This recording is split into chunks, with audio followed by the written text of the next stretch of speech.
પ્રભુનો ધન્યવાદ કરીએ આ સુંદર સમયને માટે માન મહિમા પરમેશ્વરને આપીએ. આવો 1 મિનિટ હું પ્રાર્થના કરું છું.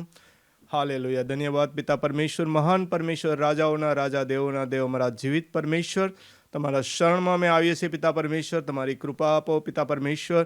પવિત્ર આત્મા દેવ મારા મુખની અંદરમાં પ્રભુ જે તમારા પવિત્ર વચનો છે એ બહાર નીકળે પિતા પરમેશ્વર.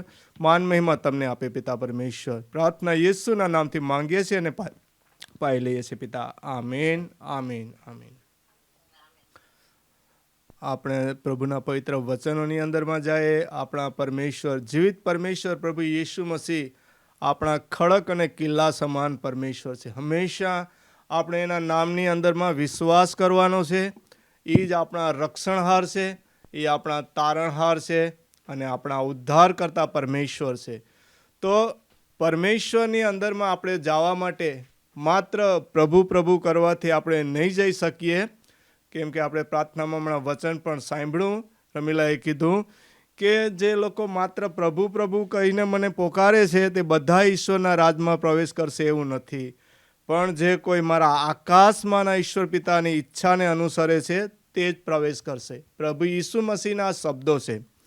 પ્રભુ ઈસુ મસીહ જ્યારે આ ધરતી ઉપર હતા, જ્યારે વિશ્વાસી લોક હતા અને અવિશ્વાસી લોક પણ હતા, તો પ્રભુ ઈસુ મસીહ હરેકના મન, હૃદય, દિલોને પણ પારખતા હતા. આપણે જોતા હતા કે જ્યારે પ્રભુ ઈસુ મસીહ શિષ્યો સાથે એક ગામથી બીજા ગામ, એક જગ્યાએથી બીજા જગ્યાએ જતા હતા, દુઃખ દર્દો પામેલા લોકો, દુઃખી લોકો પ્રભુ ઈસુ મસીહ પાસે આવતા હતા દુઃખ દર્દ લઈને. ત્યારે પ્રભુ ઈસુ મસીહ પ્રાર્થના દ્વારા બધાને ચંગાઈ આપી દેતા હતા, એક શબ્દ દ્વારા, અને લોકોનો વિશ્વાસ હતો. પણ જ્યારે ફરોશીઓ હતા, જે સાદોકીઓ હતા, જે અવિશ્વાસી આ દુનિયાવી લોકો એ નિંદા કરતા હતા, ત્યારે પ્રભુ ઈસુ મસીહે કીધું કે બધા જે પ્રભુ પ્રભુ કરે છે ઉપરથી, બધા કોઈ મારા રાજમાં પ્રવેશી શકતા નથી. આવો આપણે વચન તરફ જઈએ. પ્રભુ ઈસુ મસીહ હંમેશા શિષ્યો સાથે પણ એક ઉદાહરણ દ્વારા વાત કરતા હતા. જ્યારે શિષ્યો સાથે હોય ત્યારે ડાયરેક્ટલી વાત કરતા હતા, પણ જ્યારે લોકોની ભીડમાં હોય ત્યારે પ્રભુ ઈસુ મસીહ ઉદાહરણ દ્વારા વાત કરતા હતા. આપણે એમાંથી 10 ચેપ્ટરની અંદરમાં જોતા હોય તો એની અંદરમાં પ્રભુ ઈસુ મસીહે ઘણા ઉદાહરણો દ્વારા વાત કરી છે. તો એમાં પણ આપણે જોઈ શકીએ છીએ. પણ આપણે જોઈએ હમણાં માથી ચેપ્ટર 7 જે 24-27 છે. તો આપણે વાંચી જઈએ. માથી 7:24-27 સુધી આપણે વાંચીશું. માથીની લખેલી સુવાર્તા 7મો અધ્યાય 24-27. જે કોઈ મારા આ શબ્દો સાંભળીને તેને પાળે છે, તેને એક સાણો માણસ જેણે પોતાનું ઘર ખડક પર બાંધ્યું તેની સાથે હું સરખાવીશ. પુષ્કળ વરસાદ વરસ્યો, નદીઓમાં પૂર આવ્યા અને તે ઘર પર જોરશોરથી પવનના સપાટા લાગ્યા, પણ તે પડી ગયું નહીં, કારણ તેનો પાયો ખડક પર હતો. પણ જે કોઈ મારા આ શબ્દો સાંભળીને તેને પાળતો નથી, તેને એક મૂર્ખ માણસ જેણે પોતાનું ઘર રેતી પર બાંધ્યું તેની સાથે હું સરખાવીશ. પુષ્કળ વરસાદ વરસ્યો, નદીઓમાં પૂર આવ્યા અને તે ઘર પર જોરશોરથી પવનના સપાટા લાગ્યા અને તે પડી ગયું. આ પતન કેવું ભયંકર હતું. આમીન. આમીન. હાલેલુયા. પ્રભુ ઈસુ મસીહ અહીંયા પોતાના જે સામેવાળા માણસોની અંદરમાં, જે આપણે જોઈ ગયા કે વિશ્વાસીઓ હતા, અવિશ્વાસીઓ હતા, એના શિષ્યો હતા, પણ એ લોકોને જોતા હતા, પારખતા હતા, અને એ લોકોને ખબર પડતી હતી કે કોણ પૂરા દિલથી, પૂરા હૃદયથી, મનથી અમારા વચનોનું પાલન કરે છે અને બીજા કોણ માત્ર પ્રભુ પ્રભુ કરે છે કે ફક્ત પોતાના સ્વાર્થની ખાતર મારી પાછળ આવે છે. તો પ્રભુ ઈસુ મસીહ અહીંયા વાત કરે છે 2 વ્યક્તિ વિશે. જે વ્યક્તિ છે એક વિશ્વાસી છે અને બિનવિશ્વાસી એટલે કે અવિશ્વાસી છે. એને જ કહેવામાં આવ્યું છે એક જ્ઞાની છે અને એક મૂર્ખ છે. તો પ્રભુ અહીંયા શરૂઆતની અંદરમાં વચનમાં કહે છે કે જે કોઈ મારા શબ્દો સાંભળીને પાળે છે તેને એક સાણો માણસ જેણે પોતાનું ઘર ખડક પર બાંધ્યું તેની સાથે હું સરખાવીશ. કહેવાનો મતલબ શું છે કે આજે દુનિયાની અંદરમાં સલાહ સૂચન જે પ્રભુ પિતા પરમેશ્વરે પ્રભુ ઈસુ મસીહ દ્વારા આપ્યા, અને પ્રભુ ઈસુ મસીહ જ્યારે વાત કરતા હતા ત્યારે મારા પિતાએ એક આજ્ઞા પાલનનું હતું, એક શિસ્ત પાલનનું જે આ વચન હતું એ પોતાના પિતાને આગળ કરતા હતા. પોતે હું એવું નહોતા લેતા. આજે આપણે દુનિયાની અંદરમાં જ્યારે હું પણ આવે છે, કે જ્યારે હું કરું છું, મારાથી મેં આવા શબ્દો આવી જાય છે, ત્યારે આપણાથી કંઈ થતું નથી. એટલે માત્ર પ્રભુ કરનાર જેવા આપણે બની જઈએ છીએ. અહીંયા પ્રભુનું વચન એમ કહે છે કે જો કોઈ આ મારા વચન સાંભળે છે અને એને પાલન કરે છે તો એને હું શાણો માણસ, બુદ્ધિવાન કહીશ.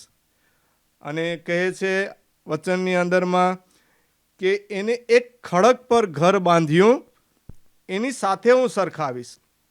આપણે દુનિયાની અંદરમાં એક શારીરિક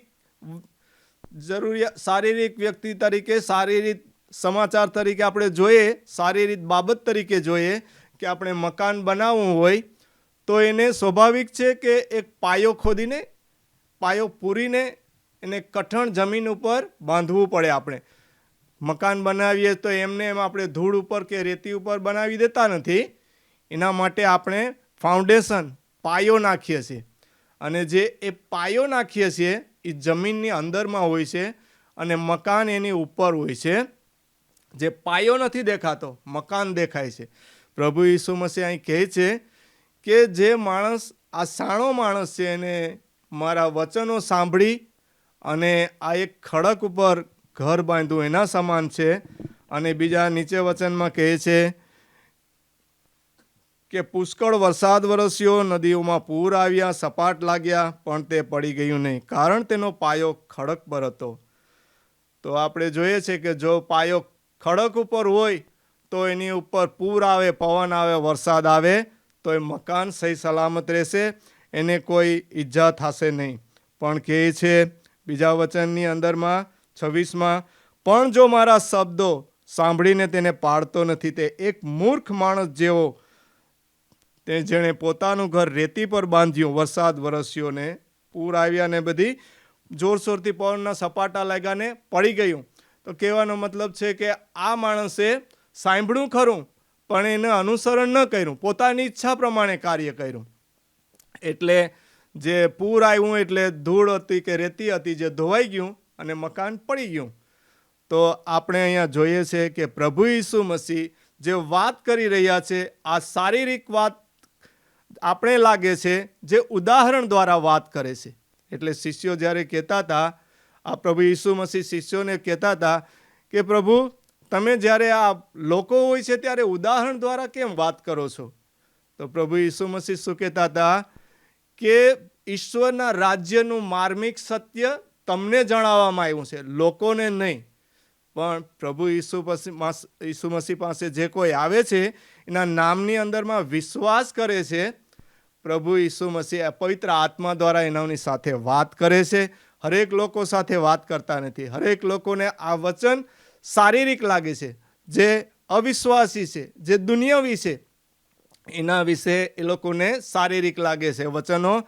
પણ જે આત્મિક છે, જે પવિત્ર આત્મા દ્વારા જે સમજ પામે છે, એ લોકો સાથે પરમેશ્વર પવિત્ર આત્મા દ્વારા વાત કરે છે. અહીંયા આપણે જોઈએ છે કે બે ઘર બાંધનારનો દાખલો આપવામાં આવ્યો છે, અને આ ખડક ઉપર અને રેતી ઉપર. તો અહીંયા બે વ્યક્તિને દર્શાવવામાં આવ્યા છે. એક મૂર્ખ છે, એક જ્ઞાની છે. એક વિશ્વાસી છે, એક અવિશ્વાસી છે. એક અનગોડલી અને એક ગોડલી છે. આ બે માણસો છે જે વિશ્વાસથી પ્રભુ ઈસુ મસીહ પાસે આવે છે. તો આપણે આત્મિક રીતે જોઈએ, પ્રભુ ઈસુ મસીહ અહીંયા એક આત્મિક માણસના જીવન વિશેની વાત કરે છે કે પ્રભુ ઈસુ મસીહને એના જીવનની અંદરમાં એક ખડક, એક પાયા રૂપે પ્રભુ ઈસુ મસીહ ઉપર ઘર બાંધે છે. પોતાનું જીવન બાંધે છે. પોતાની હરેક જીવનની વસ્તુઓ, જીવન જરૂરિયાત, પોતાનું જીવન પ્રભુ ઈસુ મસીહને સમર્પણ કરી દીધું છે. પ્રભુ ઈસુ મસીહ ઉપર એનો વિશ્વાસ છે. પ્રભુ ઈસુ મસીહને એ સમર્પણ થઈ ચૂક્યા છે. પાયા તરીકે પ્રભુ ઈસુ મસીહને એ પસંદ કરે છે. જ્યારે આપણે જોઈએ કે દુનિયાની અંદરમાં જે અવિશ્વાસી લોક છે, દુનિયાવી લોક છે, પ્રભુ ઈસુ મસીહથી ખિલાફ છે. એ લોકો અગેન્સ્ટ છે. પ્રભુ ઈસુ મસીહને એ લોકો જાણે છે, ઓળખે છે, પણ એના વચનોનું પાલન કરતા નથી. સાંભળે છે પણ એને સ્વીકારતા નથી. જે આ અવિશ્વાસી લોક છે એના વિશે. પણ જે પ્રભુ ઈસુ મસીહને સમર્પણ થઈ જાય છે, પ્રભુ ઈસુ મસીહને પોતાનું જીવન આપી દે છે, પ્રભુ ઈસુ મસીહને પોતાનો એક પાયો બનાવે છે, ખડક સમાન જે મકાન એના ઉપર બાંધવામાં આવે છે, તો જોઈએ કે એના ઉપર જીવનની અંદરમાં દુઃખ, દર્દો, પ્રોબ્લેમો, તકલીફો, મહામારીઓ ઘણું આવે છે. એટલે જોઈએ છે ને આપણે કે વચનને આપણે શારીરિક રીતે કે વરસાદ વરસ્યો, પૂર આવ્યું, પવનના સપાટા લાગ્યા, જોઈએ તો વાવાઝોડું આવ્યું, ગમે એ વસ્તુ આવી, પણ જે પાયા ઉપર ઘર હતું એ પડી ગયું નહીં, પણ જે રેતી ઉપર બાંધેલું હતું એ ઘર પડી ગયું.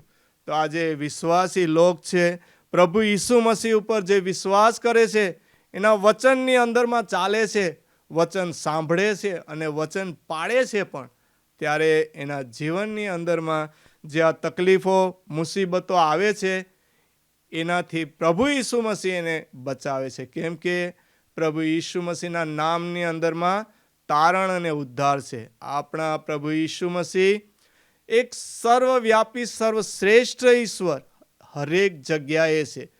પ્રભુ ઈસુ મસીહના જે લોક વિશ્વાસી લોક છે, બાળકો, દાસો, સેવકો, સંતો, પાસ્ટરો, પ્રીચરો, જે ખરી રીતે વિશ્વાસથી, અંતરાત્માથી વિશ્વાસ કરીને એની સાથે ચાલે છે, પ્રભુ એની સાથે હંમેશા કૃપા આપે છે.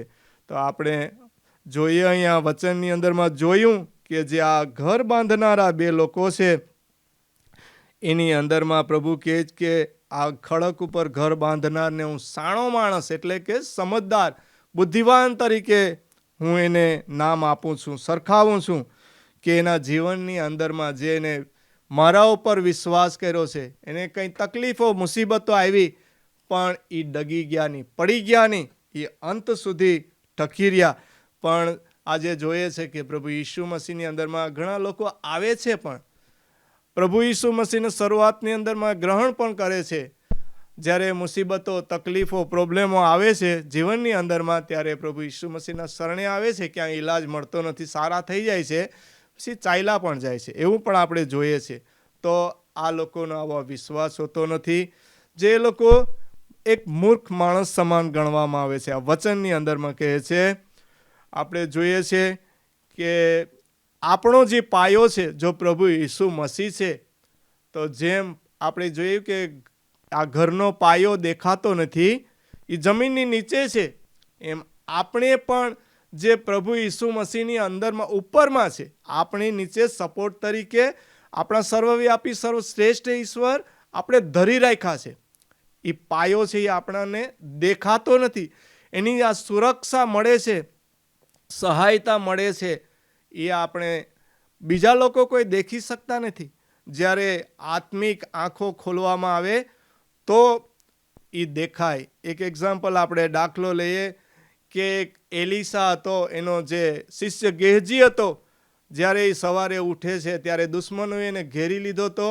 તો એને જોયું કે ચારે તરફ દુશ્મનોએ ઘેરી લીધો હતો, તો એ ડરી ગયો અને એલિસાને કહે છે એના ગુરુને કે ગુરુ, આપણે તો દુશ્મનોથી ઘેરાઈ ચૂક્યા છે. ત્યારે એલિસાને તો ખબર જ હતી કે પ્રભુ એની સાથે છે, એના ખડક સમાન, કિલ્લા સમાન છે, એનો પાયો છે.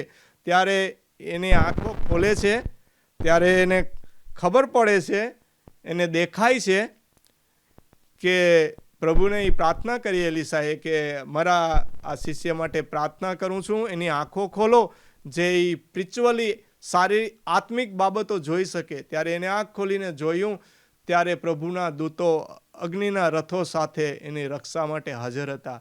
તો જ્યારે આપણે વિશ્વાસી લોક છે, પ્રભુની અંદરમાં આપણે એક દિલ આપી દીધું છે, આપણું જીવન આપી દીધું છે, એ લોકો માટે પ્રભુ હર હંમેશા તૈયાર છે. કેમ કે પ્રભુ ઈસુએ તો પહેલેથી જ કિંમત ચૂકવી દીધેલી છે. હમણાં ચૂકવવાની જરૂર નથી. પ્રભુ ઈસુ કહે છે માત્ર તમે વિશ્વાસ કરો. જે પ્રભુએ આપણા માટે જે બલિદાન આપી દીધું છે એની અંદરમાં ફક્ત વિશ્વાસ કરવાનો છે. તો એ કિંમત ચૂકવી દીધેલી છે આપણા માટે. આપણે આગળ જઈશું ઓર એક વચન વાંચીશું. 1 કોરિન્થીની અંદરમાં ચેપ્ટર 3 છે 10 થી 12. આપણે વાંચીશું ધીમે ધીમે કે આપણે ઓર આ વચનની અંદરમાં મજબૂતાઈની અંદરમાં લઈ જાય કે પ્રભુ ઈસુ મસીહ આપણા ખડક અને કિલ્લા સમાન છે, આપણા એક ફાઉન્ડેશન પાયા સમાન છે. આવો આપણે વચનમાં જઈએ. વચન વાંચીશું 1 કોરિન્થી ચેપ્ટર 3 10 થી 12. તમે ઈશ્વરની ઇમારત પણ છો. ઈશ્વરે મને આપેલી કૃપા પ્રમાણે મેં એક કુશળ ઇજનેરની જેમ પાયો નાખ્યો છે. હવે બીજો માણસ તે પર બાંધકામ કરી શકે છે, પણ પોતે કેવી રીતે બાંધે છે તે વિશે દરેકે સાવધ રહેવું. કારણ પાયો તો ઈશ્વરે નાખ્યો છે, અને તે પાયો તો ઈસુ ખ્રિસ્ત છે. તેથી બીજો પાયો નાખી શકાય નહીં. તે પાયા ઉપર બાંધકામ કરતા કોઈ સોનું, રૂપું કે કિંમતી પથ્થરોનો ઉપયોગ કરે, અથવા લાકડું, ઘાસ કે ખડ વાપરે. આમીન. આમીન. હાલેલુયા. પ્રભુનો ધન્યવાદ કરીએ વચનને માટે. પ્રભુ અહીંયા આપણને કહે છે કે તમે ઈશ્વરની ઇમારત છો. ઇમારત બોલે તો બિલ્ડિંગ, મકાન. આપણે પણ એક મકાન કહેવામાં આવ્યા છે. અને આપણે વચન 12ની અંદરમાં કહે છે કે આપણો પાયો કોણ છે? પ્રભુ ઈસુ છે. તો અહીંયા કહેવામાં આવે છે, પાઉલ કહે છે વચનની અંદરમાં કે તમે એક ઈશ્વરની ઇમારત છો. ઈશ્વરે મને આપેલી કૃપા પ્રમાણે મેં એક કુશળ એન્જિનિયરનો પાયો નાખ્યો છે. હવે બીજો માણસ તે પર બાંધકામ કરી શકે, પણ પોતે કેવી રીતે બાંધે છે તે દરેકે સાવધ રહેવાનું છે. આપણને એક પ્રભુ ઈસુ મસીહનું પવિત્ર વચન કઈ રીતે પહોંચ્યું, કઈ રીતે આપણને મળ્યું? પાઉલે પ્રભુના જે આ સાક્ષી એને પણ પ્રભુએ દર્શન દીધું હતું, અવાજ દીધો હતો. પ્રભુનો કૃપા મહિમા એની સાથે હતો. પાઉલ પણ પોતાની સાક્ષી આપે છે કે હર હંમેશા એ પ્રભુ ઈસુ મસીહની સાક્ષી ગવાહી આપતો રહેતો હતો કે મને પ્રભુ તરફથી મને આ કૃપા મળી છે કાર્ય કરવાની. હું ખુદ મારા તરફથી નથી કરતો. એ હર વાતની અંદરમાં કહેતો હતો. અને પ્રભુ ઈસુ મસીહે એને પસંદ કર્યો હતો, એને એટલું આશીષ આપી હતી, અને એના દ્વારા એ વાત કરતો હતો. જ્યારે એ વચન આપણી પાસે આવ્યું તો કહેવાનો મતલબ થાય છે કે એનો પાઉલ કહે છે કે જો એક મેં કુશળ ઇજનેરની જેમ પાયો નાખ્યો છે. કુશળ ઇજનેર એટલે કે એન્જિનિયર જે મકાન બાંધવા પહેલાં આખા ઘરની રચના બનાવે, એનું ડ્રોઈંગ પ્લાન બનાવે, અને કઈ રીતે શું કરવું, મકાનનો કેટલો વજન આવશે, શું છે, બધું એકી પૂરી માહિતી હોય. અને એ પાઉલ કહે છે કે મેં હવે આ પ્રભુ ઈસુ મસીહ વિશે, પ્રભુ ઈસુ મસીહ કોણ છે, એને આપણા માટે શું કર્યું છે, આ બધું જણાવી દીધું છે. આપણે જાણીએ છીએ કે પ્રભુ પિતા પરમેશ્વરે એના એકના એક દીકરાને જે આ પ્રભુ ઈસુને આ ધરતી ઉપર મોકલાવ્યા, આપણા પાપો અપરાધને માટે કરીને એને બલિદાન આપ્યું. જે પોતાનું બ્લડ વહાવ્યું, એને અત્યંત માર ખાધા, જે 49 ચાપકા ખાધા, અપમાન સહન કર્યું, માથે કાંટાળો મુગટ મૂક્યો, અન્ય દુઃખો સહન કર્યા. આપણે જોઈએ છે કે કેટલું એને સહન કર્યું. તો આપણે પ્રભુ ઈસુ વિશે આપણે જ્ઞાન છે, ખબર છે આપણને. તો અહીંયા પાઉલ જણાવે છે આપણને કે મેં હવે કુશળ ઇજનેર તરીકે એક પાયો નાખ્યો છે. હવે તમારા હાથમાં છે. પ્રભુનું વચન આપણા સુધી પહોંચાડી દીધું છે. પ્રભુ ઈસુનું વચન આપણા હાથમાં આવી ગયું છે, આપણા મન હૃદયની અંદરમાં આવી ગયું છે. હવે આપણે એની ઉપર કઈ રીતે, કેવી રીતે ચાલવાનું છે, કેટલો કઈ રીતે વિશ્વાસ કરવો, આપણે બધું જ્ઞાન મળી ગયું છે. પ્રભુના સેવકો, દાસો દ્વારા, પાસ્ટરો દ્વારા હાલની અંદરમાં આપણે શુભ સંદેશ સાંભળીએ છીએ. બાઇબલ આપણા હાથમાં છે, આપણે વાંચવાનું છે, આપણે મનન કરવાનું છે, આપણે વિશ્વાસ કરવાનો છે. તો પ્રભુ ઈસુ મસીહના જે આ વચનો છે એ આપણને આત્મિક જીવન આપે છે. આપણે આગળ વચનમાં વાંચીએ છીએ કે કારણ પાયો તો ઈશ્વરે નાખ્યો છે અને પાયો તો ઈસુ ખ્રિસ્ત છે, તેથી બીજો પાયો નાખી શકાય નહીં. આપણા જીવનની અંદરમાં પાયો એક નખાઈ ગયો છે. મકાન બંધાઈ ગયું હોય એક પાયા ઉપર, અને મકાન એકવાર બંધાઈ ગયા પછી એનો વાર બીજો પાયો કોઈ નખાતો નથી. શારીરિક આપણે જોઈએ શારીરિક રીતે તો એકવાર પાયો નખાય પછી મકાન બંધાય, પછી બીજી વાર એનો એ મકાન બંધાઈ ગયા પછી પાયો નખાતો નથી. પાયો અંદરમાં હોય છે, પાયો દેખાતો નથી, પણ પાયા ઉપર જ આખો આધાર હોય છે. આપણે પણ પ્રભુ ઈસુ મસીહની અંદરમાં એકવાર વિશ્વાસ કર્યો પછી એને આપણે છોડીને જઈ શકતા નથી. આજે દુનિયાવી લોકો આવે છે મૂર્ખ માણસોની જેમ આવીને સાજા થઈને ચાલ્યા જાય છે, પણ પ્રભુએ આપણે કૃપા આપી છે કે આપણે પ્રભુ ઈસુની અંદરમાં ટકી રહ્યા છે. તો આપણે પ્રભુ ઈસુ મસીહ એક પાયા તરીકે છે આપણાની અંદરમાં. આપણે પ્રભુ ઈસુ મસીહ ઉપર છે, આપણે પ્રભુ ઈસુ મસીહને પહેરી લીધા છે. પ્રભુ ઈસુ મસીહ આપણામાં છે, આપણે પ્રભુ ઈસુમાં છે. માન મહિમા આપણે પરમેશ્વરને હંમેશા આપવાનું છે. તો આપણે જોઈએ છે કે આ બાઇબલની અંદરમાં જે લોક દર્શાવવામાં આવ્યા છે, આ પાઉલને પહેલાં આપણે દાખલા તરીકે લેશું કે એના જીવનની અંદરમાં કેટલા દુઃખ દર્દો પ્રોબ્લેમો આવ્યો, કેટલી મુસીબતો આવી. આપણે જોઈશું એના વિશે. તો બીજા કોરેથીની અંદરમાં આપવામાં આવ્યું છે.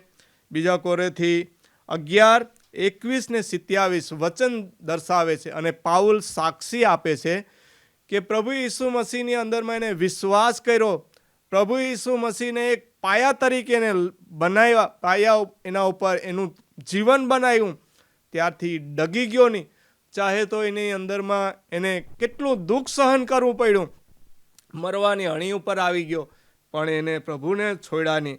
આપણે વચન વાંચીશું બીજો કોરેથી 11:24-27. કરન્થીઓનો બીજો પત્ર 11:24-27. યહૂદીઓએ 5 વાર મને 39 ફટકા માર્યા છે. 3 વાર મને રોમનોએ ફટકા માર્યા છે. 1 વાર મને પથ્થરે મારવામાં આવ્યો હતો. 3 વાર મારું વહાણ ભાંગી ગયું હતું અને 1 વાર મેં 24 કલાક પાણીમાં જ વિતાવ્યા હતા. મારી ઘણી મુસાફરીઓમાં મને નદીઓના પૂરનું અને લૂંટારાઓનું જોખમ હતું. યહૂદી અને બિનયહૂદીઓનો ભય હતો. શહેરનું, જંગલનું, દરિયાનું અને જૂઠા મિત્રોનું જોખમ મેં વેઠ્યું છે. મેં મહેનત મજૂરી કરી છે, ઘણીવાર ઉજાગરા વેઠ્યા છે. હું ભૂખ્યો અને તરસ્યો રહ્યો છું. ઘણીવાર પૂરતો ખોરાક, આશરો કે કપડાં મળ્યા નથી. આમીન. આમીન. હાલેલુયા. અહીંયા પાઉલ પોતાની સાક્ષી ગવાહી આપે છે કે એના જીવનની અંદરમાં પ્રભુ ઈસુ મસીહ ઉપર ચાલતા આ કેટલા દુઃખ દર્દો પ્રોબ્લેમો મુશ્કેલી આવી. આ પ્રભુ ઈસુ મસીહ ઉપર આ ખડક ઉપર એને પાયો બાંધ્યો હતો. પ્રભુ ઈસુ મસીહ ઉપર જોયું કે આ દુનિયાવી તોફાનો, વરસાદો, પૂર, વાવાઝોડા આવું કેટલું આવ્યું. આપણે જોઈએ છીએ શારીરિક રીતે કે દુનિયાની અંદરમાં આપણે જોઈએ છીએ, પણ પ્રભુ ઈસુ મસીહની અંદરમાં એકવાર એન્ટ્રી લીધા પછી એ બારે ના પડ્યો.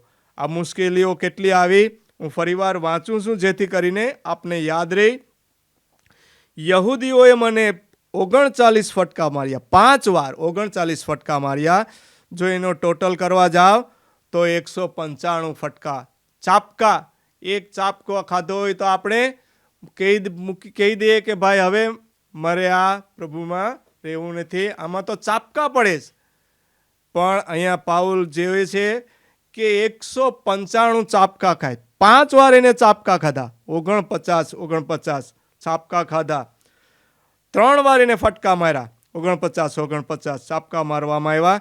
એનું 3 વાર વહાણ ભાંગી ગયું, 1 વાર 24 કલાક પાણીમાં વિતાવ્યા ને એને ઘણી મુસાફરીમાં તકલીફો આવી, જોખમો આવ્યા, ભૂખો તરસ્યો, કપડાં, વેધરનો પ્રોબ્લેમ, પણ એને પ્રભુ ઈસુ મસીહને છોડ્યા નહીં. લૂંટારાના જોખમો હતા, લોકોના, મિત્રોના, પણ આ બધું એને સહન કર્યું, ઉજાગરા સહન કર્યા. પ્રભુ ઈસુ મસીહની અંદરમાં એ ચાલ્યો, પ્રભુ ઈસુ મસીહને છોડ્યા નહીં. આપણે એક દાખલો બીજાનો લઈએ કે યોબ, જે યોબના જીવનની અંદરમાં પણ કેટલી મુશ્કેલીઓ આવે છે. આખું જેટલું હતું એટલું બધું એનું ચાલ્યું જાય છે. શેતાને જ્યારે એની પરીક્ષા કરી ત્યારે એનું ફેમિલી, કુટુંબ, પરિવાર બધું ચાલ્યું ગયું, પણ પ્રભુ ઈસુની અંદરમાં એને વિશ્વાસ ના છોડ્યો. અંતે પ્રભુએ એને બધી ડબલ અને ત્રબલ વસ્તુ આપી. એમ પાઉલને પણ પ્રભુએ અનંત જીવન આપ્યું. પ્રભુ ઈસુની અંદરમાં એને એક શ્રેષ્ઠ બનાવ્યો. સૌથી નાનો હોવા છતાં પણ એને મોટો બનાવવામાં આવ્યો.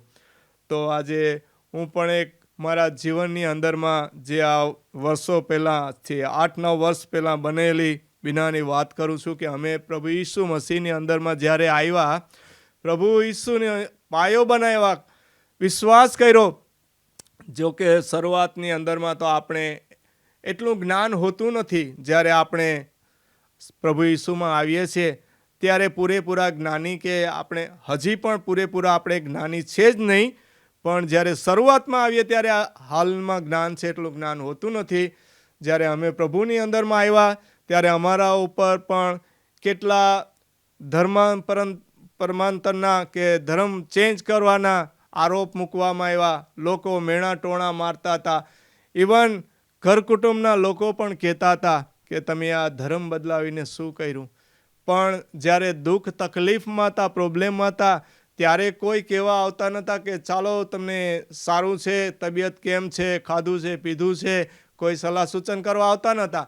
પણ જ્યારે પ્રભુ ઈસુ મસીહને ગ્રહણ કર્યા ત્યારે આવા લોકો, દુનિયાવી લોકો, ફ્રેન્ડ, મિત્રો કે કુટુંબ પરિવારના લોકો પણ કહેવા આવ્યા કે તમે ધર્મ પરિવર્તન કર્યો, ધર્મ બદલાવી નાખ્યો. આ આપણો ધર્મ નથી. પ્રભુ ઈસુ મસીહ કોઈ ધર્મ માટે આવ્યા નહોતા, મનુષ્યનું જીવન પરિવર્તન કરવા માટે આવ્યા હતા. આ દુનિયાની અંદરમાં ધર્મ માણસોએ બનાવ્યા છે. શરૂઆતની અંદરમાં કંઈ હતું જ નહીં. હરેક વસ્તુ મનુષ્યએ બનાવી છે.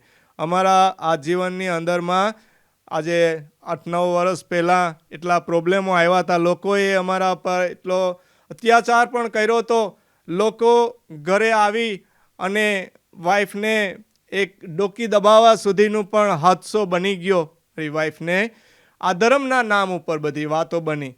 આ બધા શેતાનના કાર્યો હતા. આની અંદરમાં લોકોનો વાંક કોઈ નહીં, પણ જે શેતાન છે એ લોકોને ઉપસાવે. આજે દુનિયાની અંદરમાં આપણે જોઈએ કે આપણે જે કુટુંબ પરિવાર દ્વારા જે પરીક્ષણો, તકલીફો, પ્રોબ્લેમો આવતા હોય, આ બધા શેતાનના કાર્યો હોય.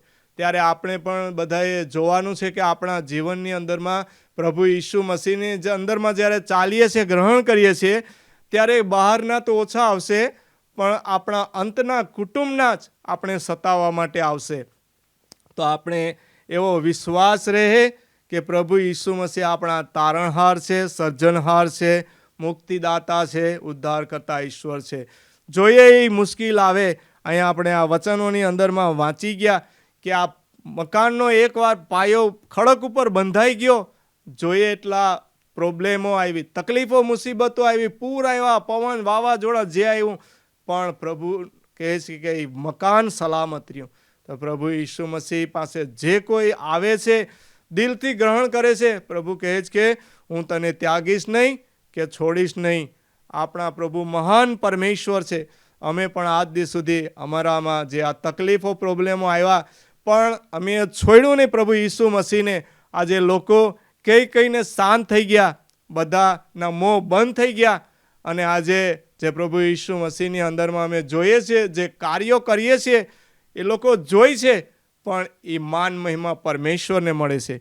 આમીન, હાલેલુયા. પ્રભુનો ધન્યવાદ કરીએ. આપણે વચન વાંચીશું. એક વચન છેલ્લે લુક 6:46-49 અંદરમાં વાંચીએ આપણે કે અહીંયા લુક શું કહે છે. આ જે આપણા માટે વચન આપણે જોયું કે એક સ્થિર પાયો, જે આપણા પ્રભુ ઈસુ મસીહ હતા, એક સ્થિર પાયા તરીકે આપણા જીવનની અંદરમાં પ્રભુ એક પાયા સમાન છે. જો એનો પાયો મજબૂત હોય એ કંઈ હલવાનો નથી. અને જેનું જે આ જીવન સ્થિર હોય તો આ પાયા ઉપર હોય ત્યારે જીવન સ્થિર થઈ શકે. અને જીવન જો અસ્થિર હોય તો દરિયાના મોજા સમાન, એક પાણીની લહેર સમાન હોય, એક ઉછળતા મોજા જેવા હોય, તો એનું જીવન સ્થિર રહી શકતું નથી, એની ફાઉન્ડેશન હોતું નથી. એ એક રેતી ઉપર બાંધેલા ઘર સમાન હોય છે. વચન વાંચી લઈએ. અહીંયા છે વચન આપેલું છે કે ઘર બાંધનારા બે માણસો. લુક 6:46 હું જે કહું છું તે તો તમે કરતા નથી, તો પછી તમે મને પ્રભુ પ્રભુ કેમ કહો છો? મારી પાસે આવીને મારા બોધ વચનો સાંભળનાર અને તેમનું પાલન કરનાર માણસ કોના જેવો છે તે હું દર્શાવીશ. તે તો એક ઘર બાંધનાર માણસ જેવો છે. તેણે ઊંડું ખોદીને ખડક પર પાયો બાંધ્યો. પછી નદીમાં પૂર આવ્યું અને ઘર પર તેનો સપાટો લાગ્યો, પણ તે ડગ્યું નહીં, કારણ તે સારી રીતે બાંધેલું હતું. પણ જે કોઈ મારા બોધ વચનો સાંભળીને પાડતો નથી, તે તો પાયો નાખ્યા વિના જમીન પર ઘર બાંધનાર માણસ જેવો છે. તે ઘરને પૂરનો સપાટો લાગે તે તરત જ પડી જાય છે, અને એ ઘરનો કેવો મોટો નાશ થાય છે. આમીન. આમીન. હાલેલુયા. આપણે લેખક માથ્યુ અન્ય સાક્ષી જોઈ, એના વચનો જોયા. જે માથ્યુ એ પુરવાર કર્યું પ્રભુ ઈસુ મસીહ વિશે. અહીંયા લૂક પણ સાક્ષી આપે છે એના વચનની અંદરમાં. આ પવિત્ર આત્મા દ્વારા વચનો આપવામાં આવેલા છે. આ જીવિત વચનો છે. આપણા જીવન જીવવા માટે કાર્ય કરતા વચન છે. તો આપણે આ વચનોની અંદરમાં વિશ્વાસ કરવાનો છે. પ્રભુ ઈસુ મસીહની અંદરમાં આપણે એક પાયો બાંધવાનો છે. પ્રભુ ઈસુને આપણે એક પાયા તરીકે આપણા જીવનમાં રાખવાના છે. આપણા જીવનની અંદરમાં પ્રભુ ઈસુ મસીહને એક સંરક્ષક ઢાલ અને કિલ્લા સમાન આપણે રાખવાના છે. આપણે જ્યાં પણ કંઈ જઈએ ત્યાં આપણું રક્ષણ કરનાર આ પ્રભુ ઈસુ મસીહ પાયો છે. અહીંયા વચનની અંદરમાં કહ્યું છે કે મકાનનો પાયો, પણ આપણા પરમેશ્વર આપણો એવો પાયો છે કે એક હાલતા ચાલતો આપણો પાયો છે. આપણે જ્યાં જઈએ ના એના ઉપર છે, આપણી સાથે છે, એ આપણી અંદર છે અને આપણી એનાની અંદરમાં છે. આવો વિશ્વાસ રાખવાનો છે. જે આપણે બે તરફથી વચનો વાંચ્યા, જે બાઇબલના વચનો દ્વારા આપણે ચાલીએ છીએ. તો હવે આપણે છેલ્લે જોઈશું કે જીવનની અંદરમાં આ પાયો ઈસુ મસીહને બનાવવો હોય તો આપણે કઈ રીતના પાયો બનાવવો એ પણ શીખવું. પાયો તો આપણે જોઈ લીધું કે પાયો બનાવવાનો છે પ્રભુ ઈસુ મસીહને. તો હવે પાયો કઈ રીતના નાખવો? આપણે અહીંયા ધરતી ઉપર જોઈએ શારીરિક રીતે કે મકાનનો પાયો બાંધવો હોય તો એની અંદરમાં આપણે શું વસ્તુની જરૂર પડે? તો કે પહેલાં પાયાની અંદરમાં આપણે સિમેન્ટ જોઈએ, રેતી જોઈએ, કાંકરા જોઈએ, સરિયા જોઈએ.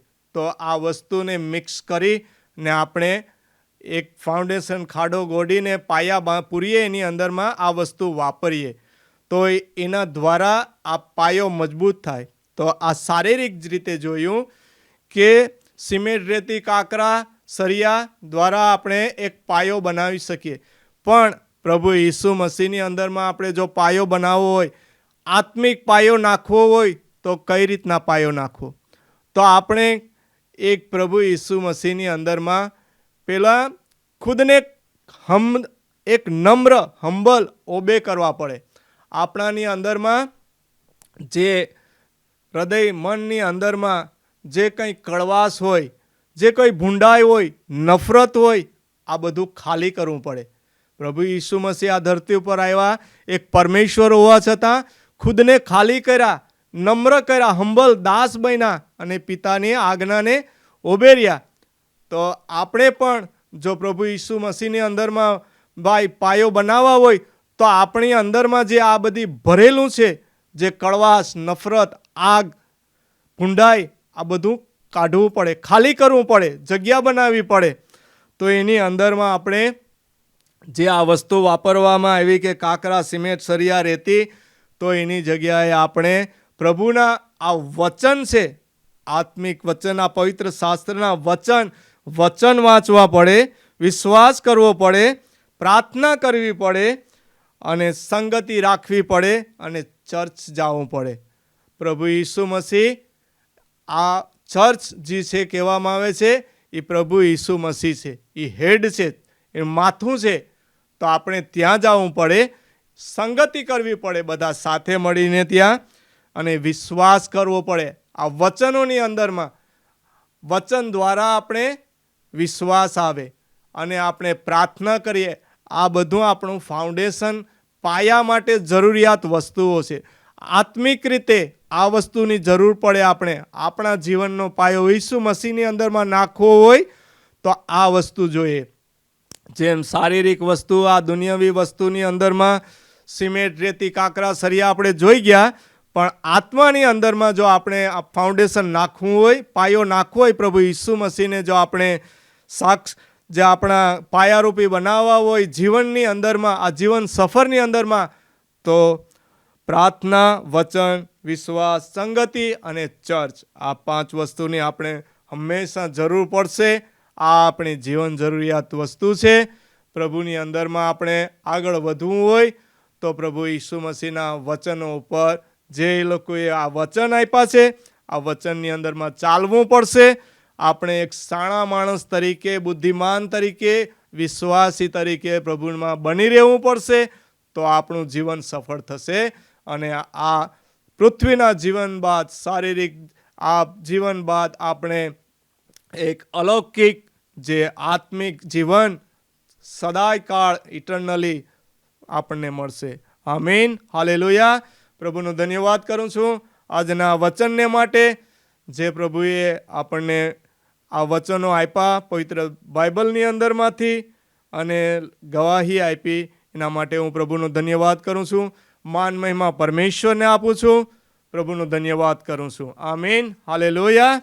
તો વચનને માટે આપણે 1 મિનિટ કોઈ પ્રાર્થના કરશે કે જેથી પ્રભુ ઈસુ મસીહ બધાને કૃપા, જ્ઞાન આપે અને પ્રભુ ઈસુ મસીહની અંદરમાં જોડાવાની, સમજવાની શક્તિ આપે, જેથી પવિત્ર આત્મા દ્વારા એ લોકોનું પણ જીવન બચે, આત્મા બચી જાય. આમીન, હાલેલુયા. પ્રભુનો ધન્યવાદ. માન મહિમા પરમેશ્વરને હો. પવિત્ર અને સનાતન પિતા પરમેશ્વરનો તમારો ધન્યવાદ કરું છું. આજના વચન માટે તમારો આભાર માનું છું. તમારું વચન અમારા આગળ અમારા કાનોએ પડ્યું છે, તેના માટે હું તમારો ધન્યવાદ કરું છું. પ્રભુ, તમે દ્રષ્ટાંતો દ્વારા વાતો કરતા, કેમ કે પ્રભુ તમે કીધું છે કે જે દ્રષ્ટાંતોનો મર્મ સમજી શકે છે એ આત્મિક રીતે સમજે છે. તેના માટે તમારો ધન્યવાદ કરું છું કે તમે દ્રષ્ટાંતો દ્વારા વાતો કરો છો. આજે તમારું આ વચન એક દ્રષ્ટાંત રૂપે છે, પણ એનો જે મર્મ છે એ અમારી આગળ રજૂ થયો છે. તમારા સેવક દ્વારા, તમારા પવિત્ર આત્મા દ્વારા અમારી આગળ રજૂ થયો છે. તેના માટે હું ધન્યવાદ કરું છું. જે 2 માણસ છે પ્રભુ, એક ખડક ઉપર અને એક રેતી ઉપર ઘર બાંધનારનું જે દ્રષ્ટાંત આજે જે વચન આપ્યું છે, એના માટે હું પ્રાર્થના કરું છું. તમારો આભાર માનું છું આ વચનને માટે. હું પ્રાર્થના કરું છું કે અમારા અહીં બેઠેલા દરેક લોકો, અમે ખડક ઉપર જે ઘર બાંધનાર છે એ વ્યક્તિના જેવા થઈએ. કેમ કે પ્રભુ બાપ, એનો પાયો મજબૂત છે. એને જો અમે આત્મિક રીતે સમજીએ તો અમારો પાયો તમે છો. તમે અમારા જીવનમાં પાયા તરીકે છો. તમે મહાન પરમેશ્વર છો. ત્યારે પ્રભુ બાપ, અમે બધા અમારા જીવનોમાં ફક્ત તમને મહિમા આપીએ, તમારું નામ ઊંચું ઉઠાવીએ, અમારા જીવનોમાં તમને પાયા તરીકે સ્વીકારીએ. અમારા દરેક કાર્યોમાં પ્રથમ સ્થાન તમને આપીએ તેવું થવા દેજો. અમને ભલે આ દુનિયાની બાબતમાં દુનિયાના લોકો અમને મૂર્ખ ગણે, પણ અમે તમારા જ્ઞાનમાં, તમારી નજરમાં એક જ્ઞાની માણસ બનીએ તેવું થવા દેજો. અમને આ દુનિયાના લોકો તમારા નામને લીધે સતાવે, પણ તો પણ અમે તમારામાં વિશ્વાસમાં એક મજબૂત બની રહીએ, જળ ઘાલેલા, તમારા વચનોમાં મૂળ ઘાલેલા અને આગળ વધતા રહીએ તેવું થવા દેજો. ધન્યવાદ રાજા આ વચનો માટે. આ વચનો બાદ જે સાક્ષી આવી, ગવાહી આપી, જે તમારા સેવકે પણ ગવાહી આપી, અને જેમ વચનમાં પાઉલ પણ પોતાની ગવાહી આપે છે કે એના ઉપર ઘણી મુશ્કેલી, તકલીફો આવી, ઘણીવાર એમને જે કંઈ કોળા ખાધા અને એવી બધી તકલીફો આવી, પણ પિતા એનો પાયો તમે હતા અને તમે એનો પાયો મજબૂત હતો. તમે ખ્રિસ્ત ઈસુ મજબૂત, અમારા મજબૂત ખડક અને કિલ્લા સમાન છે. જો અમારો વિશ્વાસ તમારા ઉપર મજબૂત હોય તો અમે ડગીએ નહીં. અમને અમારો વિશ્વાસ અડગ રીતે મજબૂત કરવાની સહાય કરો, મદદ કરો. અમારા બધા લોકોને તમારા હાથોમાં સોંપું છું. ઈસુ ખ્રિસ્ત તમારા સામર્થ્ય નામથી માંગુ છું. આમીન. આમીન, હાલેલુયા. પ્રભુનો ધન્યવાદ. માન મહિમા પરમેશ્વરને હો. આમીન.